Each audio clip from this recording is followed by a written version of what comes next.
You're welcome. I'm sure you've already heard about the talk of President Bola Tinubu has created a new ministry, Ministry of Livestock Development. He has not created the ministry just yet because it's a process. We'll get to that. The president yesterday, July 9, announced that he will create a new Ministry of Livestock Development as part of efforts towards resolving the lingering conflict between farmers and herdsmen across the country. We all know the history. It's affected food security in Nigeria, and also it's created insecurity, led to loss of life and property. Well, the president, he made this statement yesterday at the inauguration of the Presidential Committee on Livestock Reform, this held at the Presidential Villa in Abuja.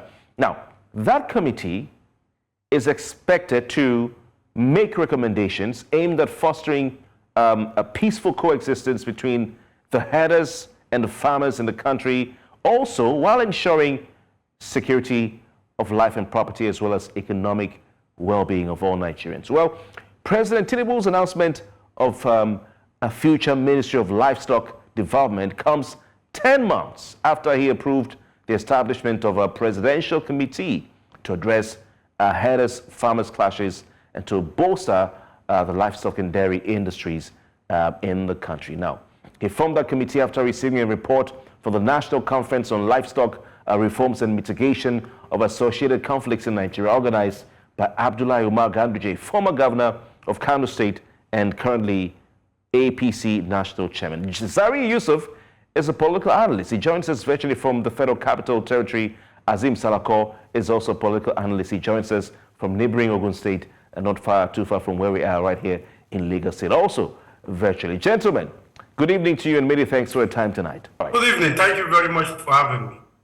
All right, we start with you, Azeem Salako. Does Nigeria need a Ministry of Livestock? The question whether Nigeria needs a Ministry of Livestock, to answer it expressly, is in affirmative. Nigeria needs a Ministry of Livestock. Just like this is in line with the argument of neoliberalism, and of course, Nigeria economy is liberal oriented. There is no two ways about that. Therefore, unbundling government, especially public sector, is in order to ensure and enhance public service delivery, is very, very critical and is key in that in that sense.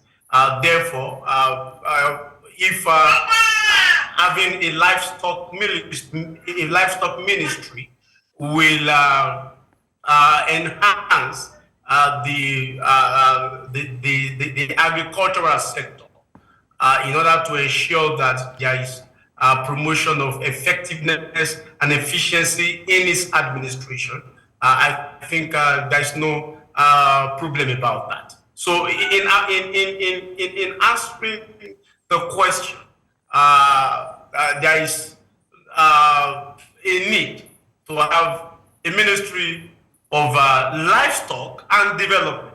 Okay. Because the development... Azeem Salako, thank you. Thank you. Because of time. It's taking you a lot of time to try and give us reasons why Nigeria needs a livestock ministry. I don't know if that is indicative of the fact that, like Burna Boy said, you go explain tire.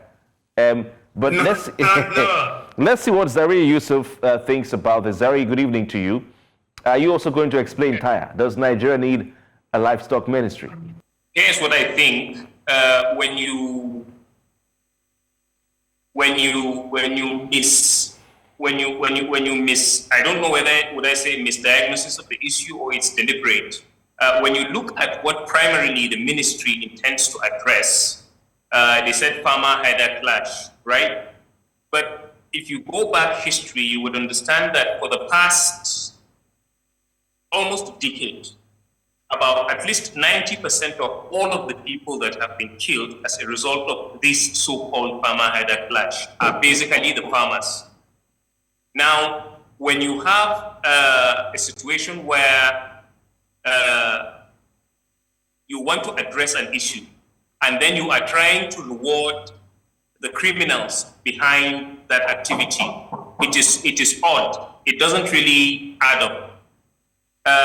A situation where you have a well-armed group that basically kills in hundreds, that rapes women, that overrun communities, and in certain places even changing the names of those communities. You would expect the government to step in and secure the lives and the properties of the victims. But you are creating a certain ministry to cater for livestock. Now, this is the question. If you believe that creating this ministry will solve the issue of farmer-herder clash, as they call it, considering the fact that most of the victims, if not all of them, are farmers, how do you now explain who will benefit from it? An example is, I am claiming that I'm not responsible for raping women, but I have settled that if I'm given an accommodation or a house in Metama, no woman will be raped again. So am I taking responsibility for the killings? And what is the government going to do, to that? All right. And then the government has a habit of people perpetrating criminality, and then what the government has just done is to adopt them and make them a liability on others. So only God knows what else they will engage in doing, because it's important to look at the fact that there is a ministry for nomadic education. All right. There is, which we don't even know what basically they are doing. There are over 400 Almajiri schools, all on the yoke of the federal government. And now we are creating a ministry for livestock. What happens to the victims? What do you tell the farmers? What do you tell the communities that have been overrun? What do you tell the women that have been raped? What do you tell the children whose parents Zariyi, Yusuf, let me go back to Azeem Salako. Azeem Salako, Zariyi, your counterpart on this program, has said that this is basically the federal government rewarding criminals or rewarding people who have killed farmers. What do you say to that? What do you say to the argument some make that the Ministry of Agriculture is already in existence, and that is the ministry or the government bureaucracy that should have been used to achieve whatever the president wants to achieve with this plan of his? Well, if you yes, there's a Ministry of Agriculture. So you see, we need to understand what the problem is. Here is the issue. There is a certain group of people that believe their sole responsibility is to live their lives at the expense of others. Now, of course, it's certain we cannot generalize.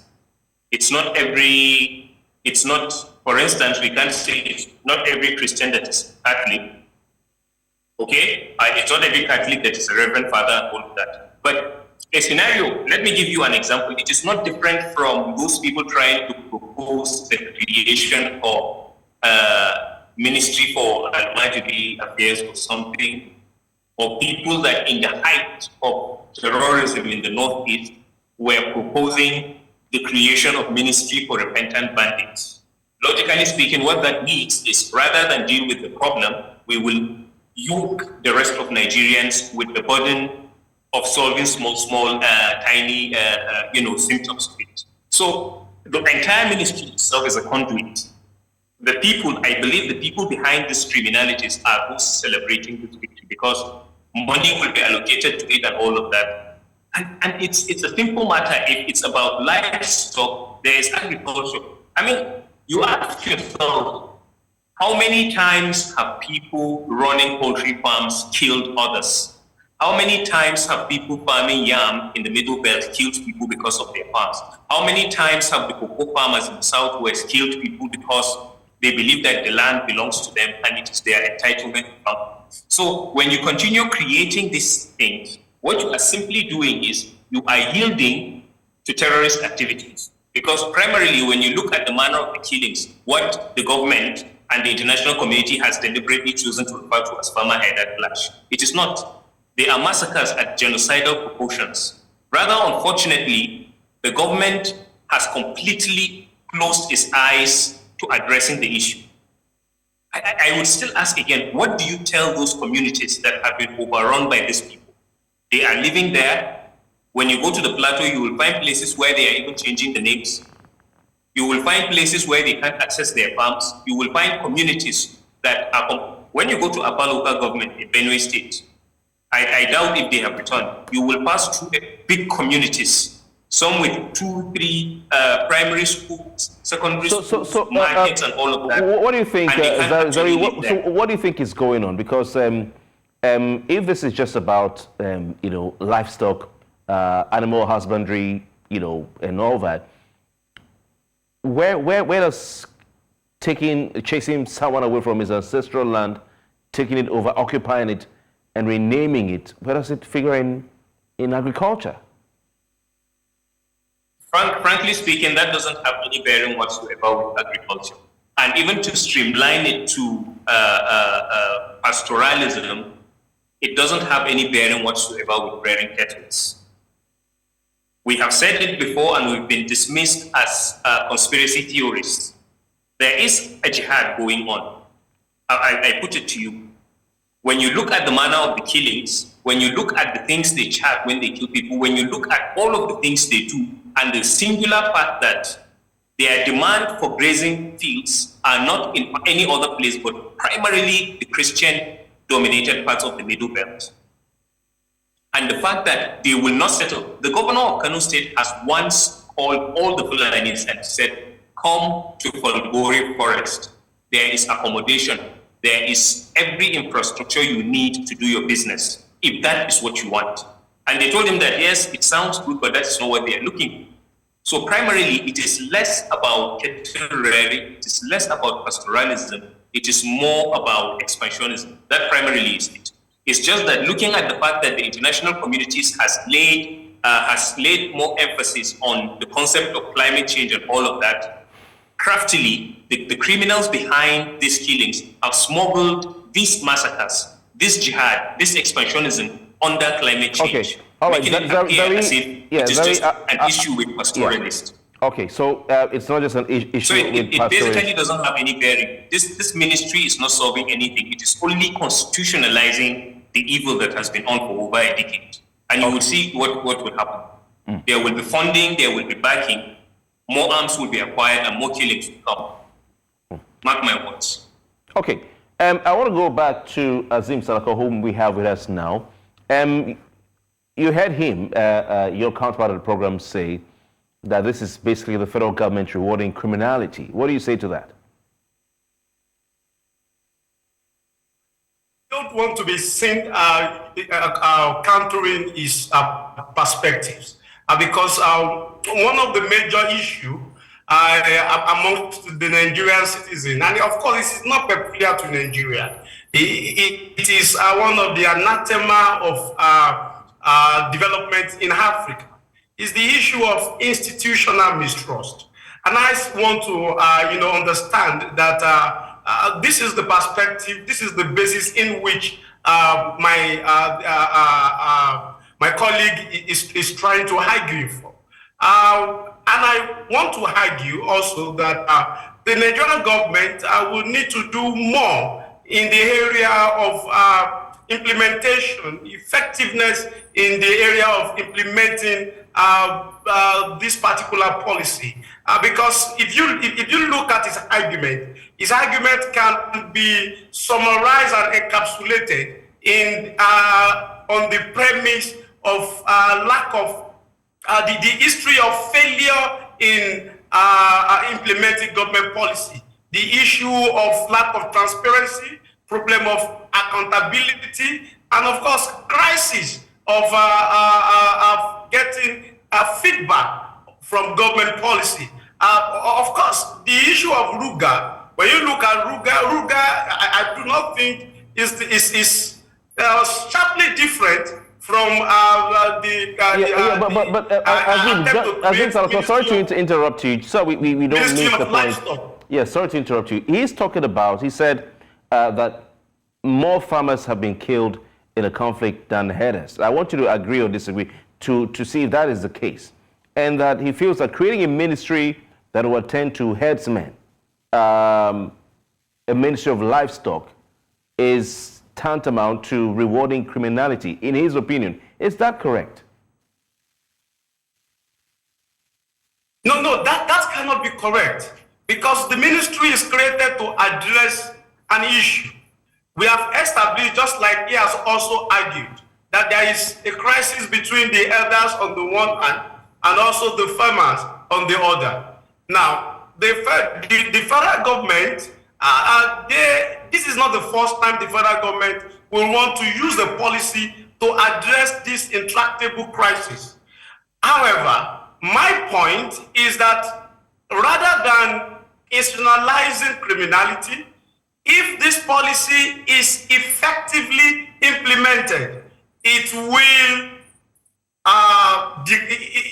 lead and result into a decline, if not a total emasculation of the elder farmer crisis. So that was why I said that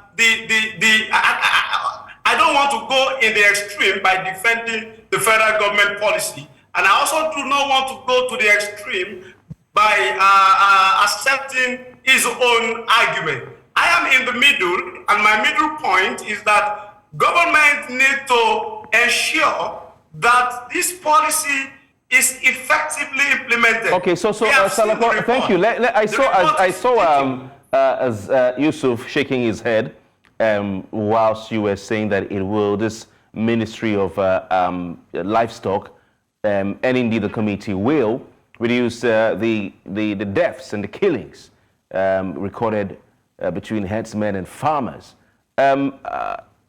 Yusuf, what's your disagreement when you're shaking your head? Yeah, so first of all, we don't agree on the fact that it is farmer-headed clash. We dismissed that for over a decade. The government has deliberately refused to accept what the problem is. The international community has shunned its eyes to it. There have been more killings in the Middle Belt, particularly, than you would have in Sudan and many war-torn countries. And we know who are behind this. When you look at the caliber of arms that are being used, and then over 95% of all the victims of these killings are farmers. And there have been so you see when you look at the situation, that's the same question I'm asking. How do you explain a scenario where a group of attackers, a group of fighters, well-trained fighters, kill people, and then the focus of the government in addressing the issue is to create a ministry to appease the same killers? Zariyi, are you not confusing herdsmen with bandits and the terrorists? Okay, no, so let me put it this way. There is a major mistake we are making. An example is a typical herder will tell you he is not responsible for the killings in the Middle Belt. That was initially the point I was making.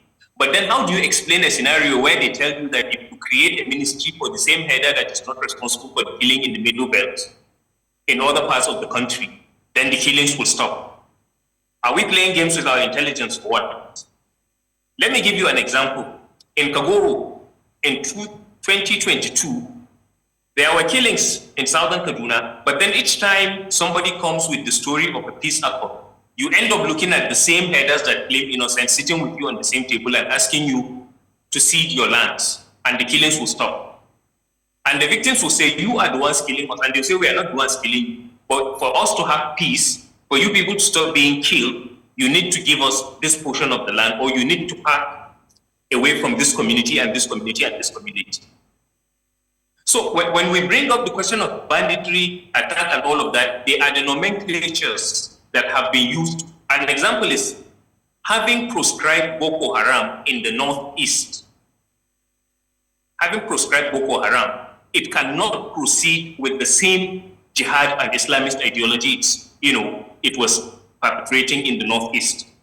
And so that is why you have terms now in the part of the country, they are bandits. In another part of the country, they are unknown gunmen. In another part of the country, especially where the maximum killings, where the most bloodshed is happening, it is reduced to farmer-headed clash. All right. I saw Azeem so- Salako shaking his head just like you did while you were talking. So I want to give him his a chance to respond. Salako, over to you. Thank you. There are two fundamental issues I have identified. One, the attempt to give the concept either a negative connotation will not help our analysis. Secondly, is that we are focusing more on the ministry and underplaying the whole package, the essence of this conversation. The essence of the conversation is that the federal government has inaugurated a committee on implementation of livestock reform. Now, that committee is the composition of that committee and the mandate before them addresses many of the issues that my colleague has raised so far. One of them is the issue of lack of education.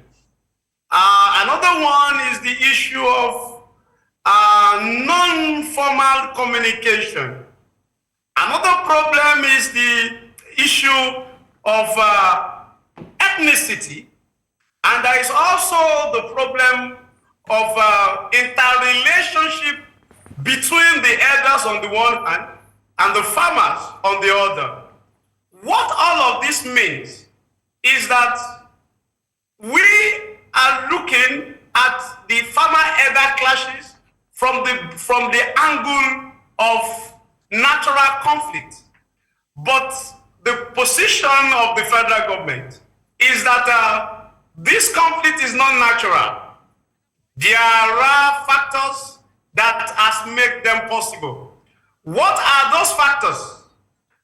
Set up a committee of professionals, expertise, and people who have the knowledge and organic understanding of the terrain and come out with recommendations. It is these recommendations that the federal government has now agreed to be implemented.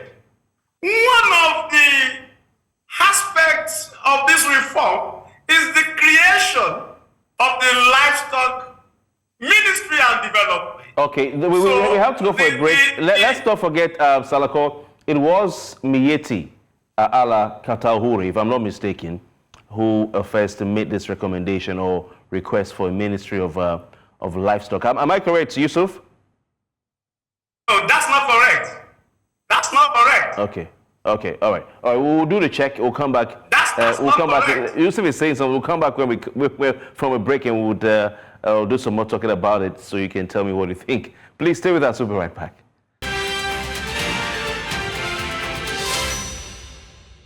Welcome back. We still have with us political analysts Zariyi, Yusuf, and of course Azeem Salako, journalist virtually. Gentlemen, thanks for your time. And before we went on a break, I made a point to Azeem Salako that it was Miyetti Allah.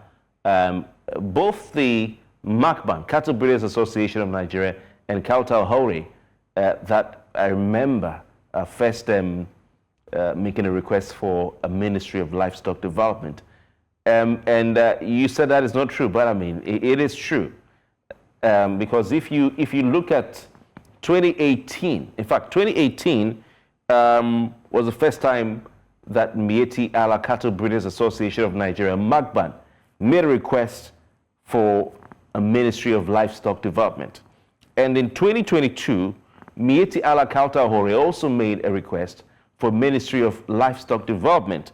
And that was during the development of the National Livestock Transformation Program under the Buhari years, which was an initiative of the National Economic Council led by the Vice President at the time, Yemi Osinbajo. That National Livestock Transformation Plan was meant to run from 2019 to 2028.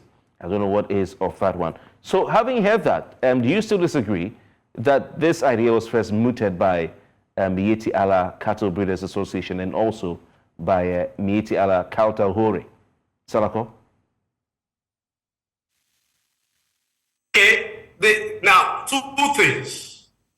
We are talking about idea, and we are also talking about phrasing or time. The idea that there should be a ministry or a policy that will address the issue of farmer-herders clashes as dated back to the administration of Olusegun Obasanjo. But the coinage that was used to express this idea is RUGA. And then when you look at the whole package of RUGA and the package of this whole issue about creation of livestock ministry and for development, you seem not to find a sharp difference. The only difference there is well, I don't know, Azeem, I would want you to react or respond to the point I made, which you disagreed with, which I've proven to you, that the Livestock and Cattle Breeders Association are the ones who actually made a request for something they can call their own. And indeed, they've come out to hail President Tinubu. They're saying today that their hope is renewed. It's in the papers. But let's move on to other aspects of it because we're almost out of time. Yusuf, what does this say about the move by the president to implement the Oronsoye report on the rationalization of government ministries, departments, and agencies? Yeah, go ahead, Yusuf. Go ahead. So what I would say to you is that it's a shame that the federal government, in all of its might, has just caved into a terrorist demand. Who is the terrorist you're talking about? Sorry, because we don't want to. Yes. Yeah. Do you know why I'm deliberately using the word? Because during the Buhari administration, Miyetti Allah was not just bold enough to kill people, but was bold enough to take responsibility for mass killings. Is that on record? Is that on record? They kept denying it. Is that on record or it's an allegation? No, it's not an allegation. It's on record. There are at least one or two papers that have carried that. Okay, but to call them terrorists, I wouldn't want you to call. I wouldn't want you to use the word. Yeah, I wouldn't want you to use the word terrorists to describe the Makban or Kautal. What I'm saying is that officially, the victims of this attack have called on General Muhammadu Buhari to proscribe Miyetti Allah. They have been called to proscribe the group for the singular fact that they have identified with the massacres of people. And I'm saying the nature of these killings is not that of clashes. A clash is when you have two sides fighting and leaving damages on both sides. Not a situation where in the middle of the night you kill 200 people, you overrun their communities, and then you tell the government, we can only settle if you give us this.